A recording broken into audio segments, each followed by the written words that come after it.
आज यवतमाळ जिल्ह्यामध्ये आमच्या अपार्टमेंटमध्ये 9 जणांना कुत्र चावलंय. सगळीकडे आजूबाजूला त्रास होत आहे. आम्ही सगळेजण अक्षरशः विटा हे घेऊन येत आहे. प्रत्येक जणाच्या अंगावर येऊन चावत आहे. आमच्या सुरक्षेचा प्रश्न निर्माण होत आहे. यासाठी शासन आपली नगरपालिका काय करत आहे आमच्यासाठी. काल रात्री 9 वाजता मला इथे कुत्रे चावले. सध्या दवाखान्यात जाऊन इंजेक्शन घेतलं.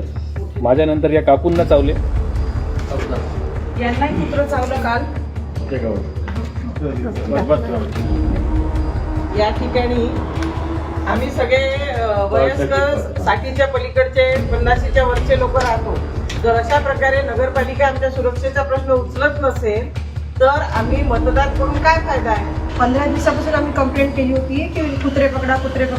त्याच्यासाठी त्यांनी काहीच आमच्यासाठी केलं नाही. सकाळी आम्ही शाळेमध्ये, मी आणि माझा मुलगा शाळेमध्ये जातो तर जवळपास 15 कुत्रे माहिंदे चौकात असतात.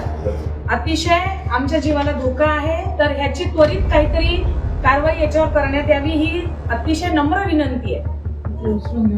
कुत्रे उचलून खरंच घेऊन जावे. एक तर त्यांचा काही उपयोग नाहीये. बंदोबस्त करावा. त्याच्यामुळे ताबडतोब बंदोबस्त करावा. रविवार असला तरीही